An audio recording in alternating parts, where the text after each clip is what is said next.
नमस्कार, आप देख रहे हैं खबर आजकल। मैं अमर शाह आप सभी के साथ जुड़ा हूं। अब इस वक्त मैं मौजूद हूं अपर बागडोगरा के पानीघाटा मोड़ में और आपको बताना चाहूँगा कि लोग अपने अपने घरों में बैठे हैं मजबूरियों के साथ, ख़राब परिस्थितियों के साथ, क्योंकि आप सभी जानते हैं कि कोरोना वायरस का जो वेब है वो कितनी ताकतवर है और किस तरीके से पूरा प्रशासन और हम जैसे समाजसेवी संगठन और बाकी लोग पूरी तरीके से कोशिश कर रहे हैं कि किसी भी तरीके से संक्रमण को बढ़ने से रोकना है। और इसके लिए जो राज्य सरकार है वो अपनी एक स्टेप के दौरान एक लॉकडाउन घोषित की हुई। हम बता सकेंगे कि जब से लॉकडाउन हुआ है, पिछले बार की अगर हम लॉकडाउन की बात करें तो उस वक्त कई तरह की परेशानियां थी, बहुत सारे लोग मदद के लिए सामने आते थे, अपनी अपनी जिम्मेदारी को निभाते थे। लेकिन इस बार की जो परिस्थिति है वो बहुत ज़्यादा ख़राब है और इस वजह से काफ़ी लोग घर से निकलने में डर रहे हैं। समाजसेवी संगठन कई सारे ऐसे हैं जो बाहर निकलने डर रहे हैं क्योंकि परिस्थिति को देखकर काफ़ी ज़्यादा मन हैरान है। लेकिन इसी बीच में एक महिला की हम आपसे परिचय कराने वाले हैं, जो कि उनका परिचय हम जानेंगे, उनका क्या नाम है उनसे जानेंगे। लेकिन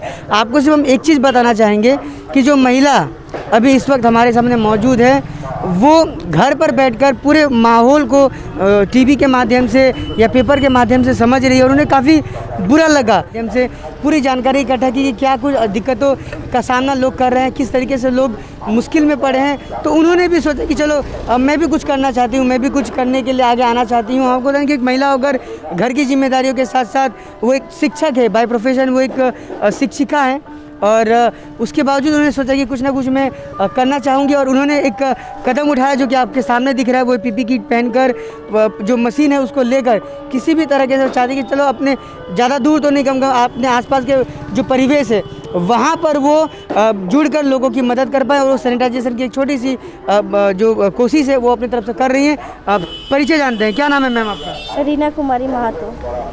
अच्छा मैम, थोड़ा सा ये बताइएगा कि कहाँ आप क्या करते हैं? शिक्षिका हमने सुना है, आप शिक्षिका है, किस स्कूल की शिक्षिका है, किस सोच के साथ आप ये कदम आगे बढ़ा रही हैं? मैं नक्सलवाड़ी हिंदी प्राइमरी स्कूल की शिक्षिका हूँ और मैं ये आजकल हम लोग जान ही रहे हैं कि ये कोरोना महामारी बहुत तेज़ी के साथ बढ़ रहा है।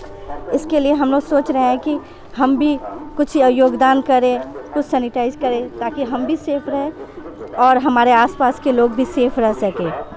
जी, तो किस सोच के साथ उतरे हैं आप? क्या सोच कर आपने उतरा? क्या जैसे अगर हम अपने माहौल को महामारी से बचा सकेंगे तो हमारा देश भी सुरक्षित रह सकेगा। जी, तो एक महिला होकर मैंने सुना कि आप एक सोच के साथ उतरे कि जो आपकी जो सैलरी है, मतलब एक महीने की जो सैलरी है वो आप कहीं किसी फंड में नहीं देकर आप खुद उस सैलरी को यूटिलाइज करेंगे और एक महीने तक आप कुछ करने वाले हैं। क्या कुछ करने वाले हैं, क्या कहेंगे इस पर आप?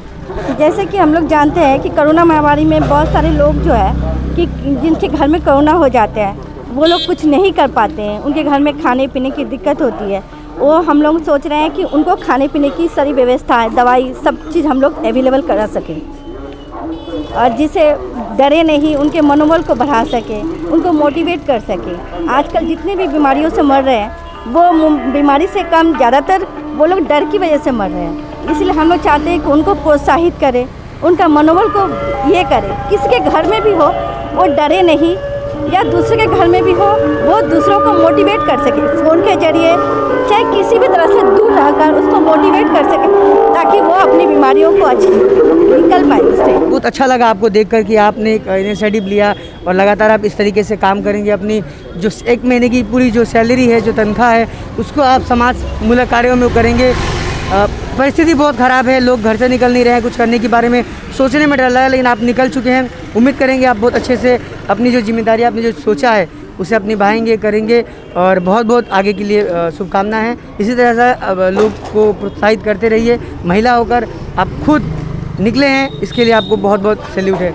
हम बताना चाहेंगे दर्शकों, देखिए शिक्षक जो होते हैं वो अपनी भूमिका जानते हैं, समाज में अपने को क्या करना है, कैसे करना है, ये पूरी चीज़ें वो जानते हैं और एक शिक्षक ही है जो फिलहाल अभी एक सैनिटाइजर कर रही है।